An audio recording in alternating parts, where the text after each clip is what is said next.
Welcome. We'll begin a look at the cardiovascular system and start to take a look at the heart today.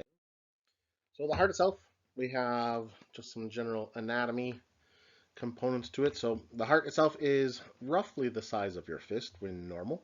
It's going to sit inside the thoracic component there in terms of the thorax, and it's going to be, in terms of its location, roughly to the left of midline, kind of going to run along the midclavicular line on down.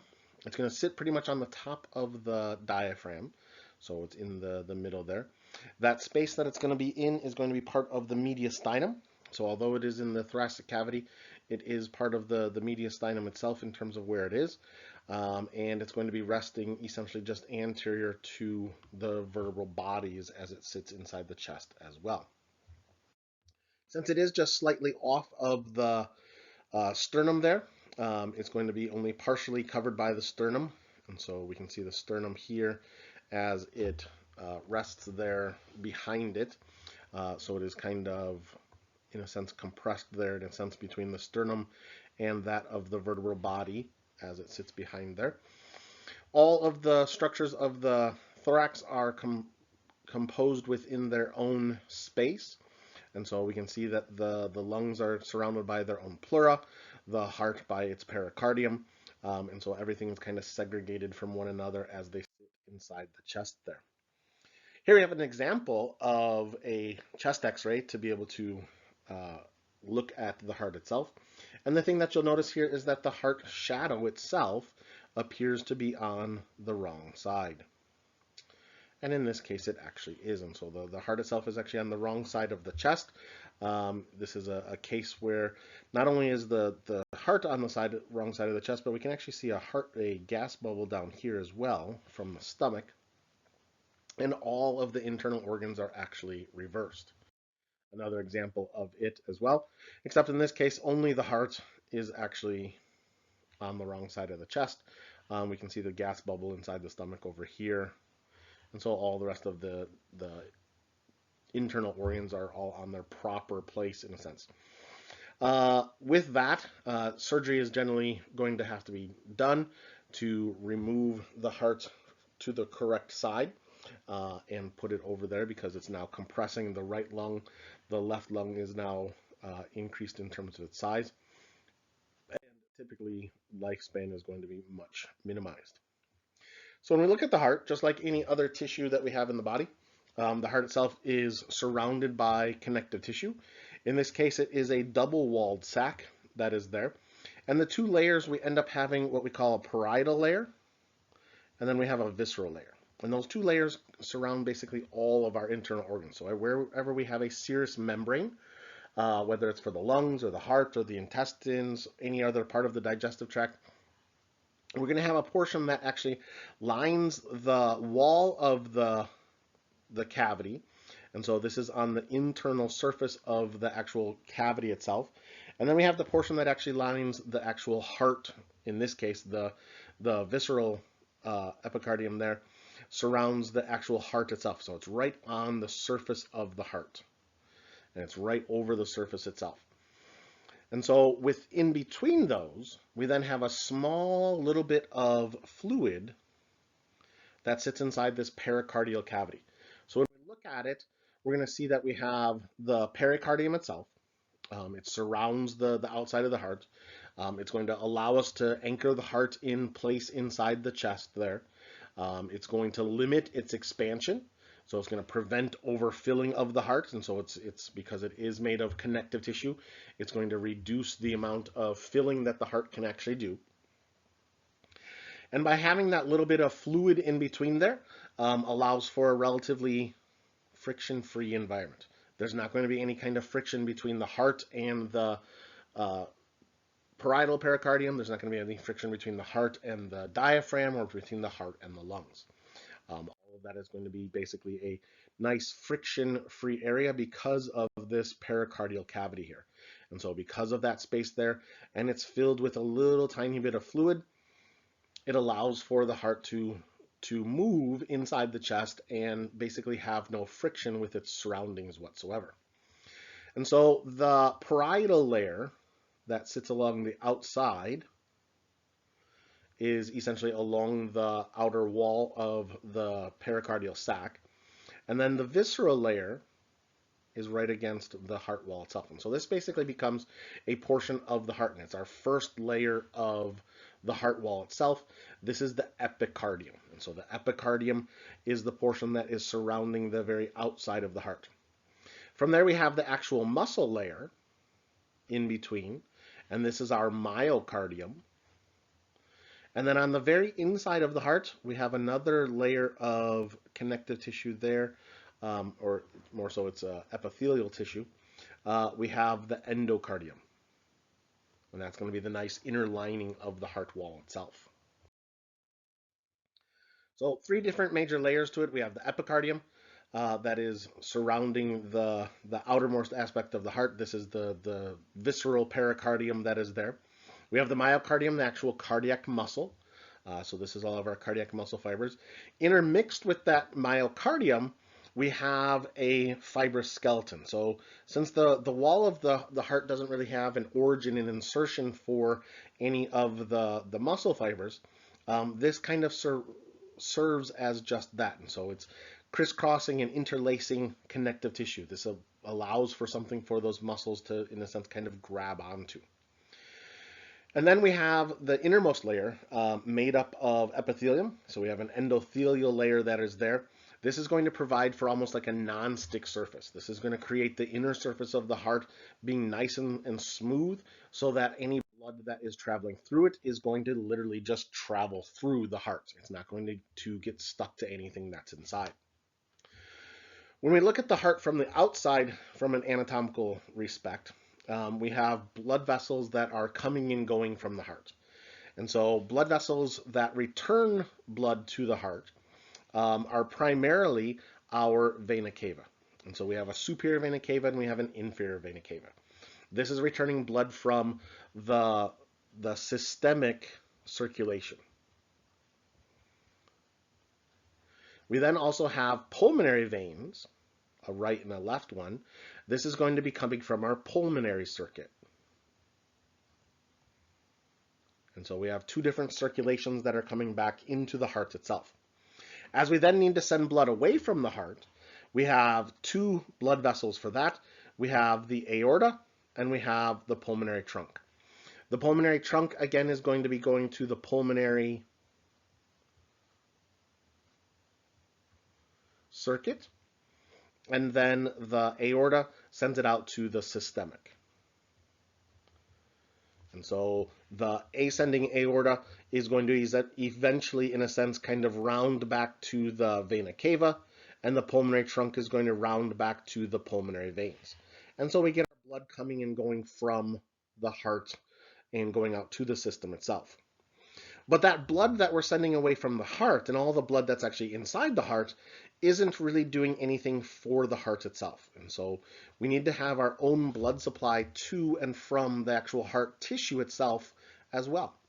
And so on the arterial side, we have 2 blood vessels, a right and a left coronary artery, which serve as the beginning point for blood supply to the entire heart. And so those are going to go out and they're going to give off some branches. Some of those branches are the marginal, the circumflex, and the anterior interventricular arteries. And so those are the big components of blood vessels that leave the heart and leave those right and left coronary arteries immediately. When we bring blood back in, we have 3 major ones as well. We have the small, the anterior, and the great cardiac veins.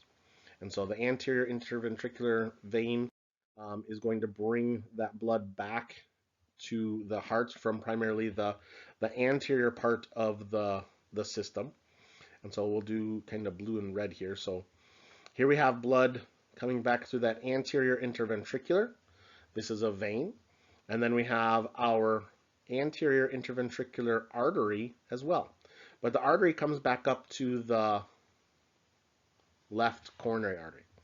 The left coronary artery actually begins way back here and comes out this way. So it's going to come out in a slightly different area there than that of those blood vessels there. So it's arising from the aorta and comes out from the back there.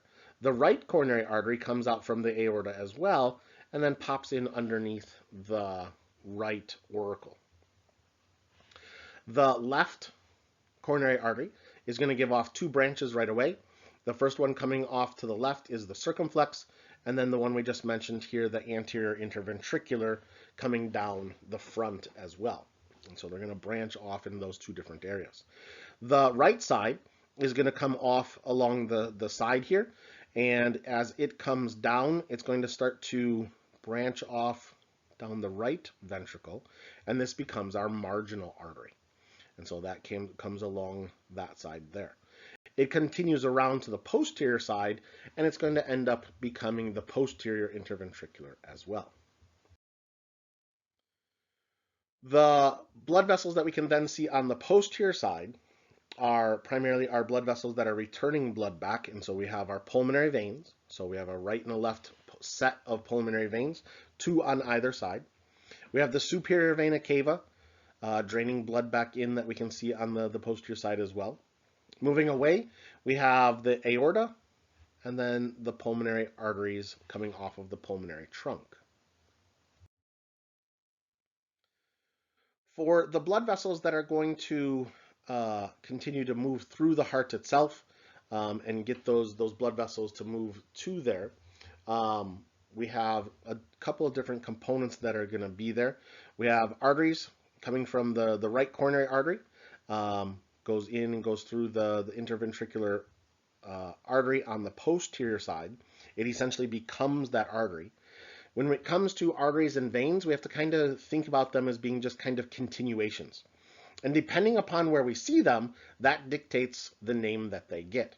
And so when it comes to that right coronary artery, the right coronary artery comes off of the aorta, and then it gives off the marginal artery, and then it wraps around the back of the heart and comes down the center of the heart as the posterior interventricular, versus the anterior one came off of the left coronary artery and came down the anterior side over here, and then gave off the circumflex coming off this way on those. For the veins, we have three major veins, and I'll show it on the picture here. So we have three major veins that bring blood back to the heart. One is the middle cardiac vein running along here, along the posterior side here. It's going to be in the same space as the posterior interventricular artery, both of which lie within the posterior interventricular sulcus. So there's a little bit of a groove there where those two blood vessels run. We then have the great cardiac vein that came back up from the front. It drains into the coronary sinus. The middle cardiac vein drains into the coronary sinus. And on this particular picture here, there should be another blood vessel here called the small cardiac vein that comes from the right side of the heart. Looking at the inside of the heart, we can see that we have four chambers to the heart itself. And so we have a right atrium, we have a right ventricle, we have a left atrium, and then we have a left ventricle. The two ventricles are separated by an interventricular septum as it comes down along the front of the heart itself. Other things of note on this picture while we have it, we can see that the right ventricular wall and the left ventricular wall are not the same thickness. That left ventricle is much, much thicker than that of the right, and it makes sense when we think about how far the left side of the heart needs to pump blood. It needs to get it out to the entire body itself, whereas the right ventricle only needs to get it out to the lungs. So when we look at the chambers of the heart, we can see some specific things that are actually found inside the heart walls themselves, and so things that we can see inside there. So we have a right and a left atrium to the heart itself, and on the right side, we're going to see some distinctive areas called pectinate muscles. These pectinate muscles are on the anterior part of the wall of the atrium itself, and it makes it kind of roughened on the inside. The posterior wall is nice and smooth. So we can always tell the difference between the anterior part of the atrium and the posterior part because the posterior part is nice and smooth. The anterior part is all kind of almost like grooved with those pectinate muscles. In between the two atria, we have what's called the fossa ovalis. The fossa ovalis is what used to be an opening that went from the right atrium to the left atrium during the fetal stages of life.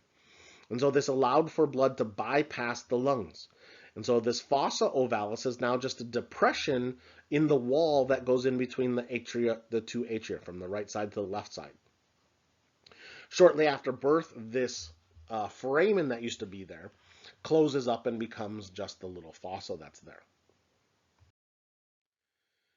For the ventricles are really our pumping portions of the heart. And so these are the ones that are going to really generate a lot of pressure and pump blood out into the systems themselves. And so these are discharging chambers. They have very large muscles in them of the walls themselves called trabeculae carneae. And so those are all over the walls themselves. There are little kind of structures that kind of stick up called little papillary muscles. Those papillary muscles are attached to chordae tendineae. And the chordae tendineae are then attached to the valves. And they're attached to the valves that go in between the atrium and the ventricles. So they're going in between the two sides there. Those papillary muscles, and we'll talk about them later when we get into the actual valves themselves.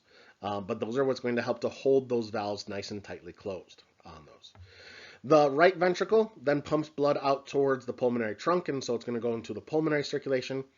And the left ventricle is going to go towards the aorta, and that's going to then send it out into the blood supply out to the rest of the body itself. So this slide here just kind of follows in a sense, a drop of blood or a red blood cell, a corpuscle, through the entire heart itself. And so we start out in the right atrium. From the right atrium, we're going to go into through the tricuspid valve. From the tricuspid valve, we're going to land ourselves inside the right ventricle. Inside there, we're going to see things like the trabeculae carneae, the papillary muscles, chordae tendineae. And then we're going to get thrust out through that left ventricle, through the pulmonary valve, and into the pulmonary trunk and into the pulmonary arteries. We go out to the two lungs, we exchange gases there inside the lungs, and we come back via the pulmonary veins. Two pulmonary veins on either side get us back into the left atrium. From the left atrium, we're going to go through the bicuspid or mitral valve. So this one goes by also the mitral valve. And then we're going to be in the left ventricle. From the left ventricle, we then head through the aortic valve. And from the aortic valve into the aorta, into the ascending aorta, the aortic arch, and so on, to move through the rest of the body itself and onto our systemic circulation from that point. So here we have that same pathway. Blood comes back in. We have deoxygenated blood coming into the right atrium, in through the tricuspid valve, into the right ventricle, through the pulmonary valve, out into the pulmonary trunk, into the pulmonary arteries, out to the lungs, coming back in. We now have oxygenated blood coming back in through our 4 pulmonary veins, back into the left atrium, in through the bicuspid or mitral valve, into the left ventricle, and then through the aortic valve and out through the aorta itself, and then into the systemic circulation and back around. As blood then comes back through from the capillaries, we come back in through the vena cava and get our way back into the atrium again. And so we've gone through the whole circuit, in a sense, through the whole body and gotten us back in there. What we didn't do was supply the heart with its own blood. And so we don't get any blood components from the blood flowing through the heart. All of the blood that is going to supply the heart with what it needs is going to come through the coronary circulation. And so this is where our right and left coronary arteries begin. The left one is tucked in behind the pulmonary trunk. The right one is kind of tucked in, typically a little bit more under the auricles of the heart here, as they sit there on there. The left one is going to branch immediately into a circumflex and an anterior interventricular. Sometimes this is the left anterior descending, referred to as. From there we come down, and on the right side, we're going to give off the marginal artery, which is going to come down along the right ventricle. The continuation of the right coronary artery is going to continue all the way to the back of the heart and then drop down the back of the heart as the posterior interventricular artery. The circumflex artery is eventually going to join that in the posterior side as well. To return blood back to the heart, we have our small cardiac vein, our middle cardiac vein, and the great cardiac vein basically draining all of the left side of the heart. And so if we were to look at this from the posterior side, we'd have the middle cardiac vein coming up the back. We'd have the small cardiac vein and then the great cardiac vein, all meeting into the coronary sinus. And so all coming into that coronary sinus on the posterior side there. The small cardiac vein coming from, this would be the right side, and the great cardiac vein coming from the left side of the heart. Sometimes those blood vessels become occluded, and so sometimes they start to have problems within them, and a person gets a myocardial infarction or a heart attack. Perhaps they have mild symptoms beforehand, and they start to learn of those symptoms, and they may have some angina, things like that. And so the way to fix it nowadays, for the most part, is to apply a stent. And this just kind of goes through the process itself. You go into the cath lab, and inside the cath lab, they're going to introduce a catheter. And inside that balloon catheter that is there, we have the balloon itself. And that's going to expand or be blown up inside the blood vessel that is occluded. Here we have all of this plaque buildup inside the layers of the blood vessel that is there. It's not actually inside, so we can't like dig it away or anything and get it out of there. And as the balloon is inflated, that expands this little cage here. And now the little cage stays expanded inside, and it keeps that vessel nice and opened, and blood can flow again to one of those areas that had been occluded within the heart itself. And here we can see on a cardiogram just that. And so on the left side of the screen here, we have the before, and you can see this area here where it constricts down. It kind of goes like this and becomes very narrow there in the middle. And I'm kind of exaggerating the size there so you can see it. And then it becomes wider. And so there's dye inside those blood vessels. And so where the blood vessel is constricted, that's where we see that lack of space that's there.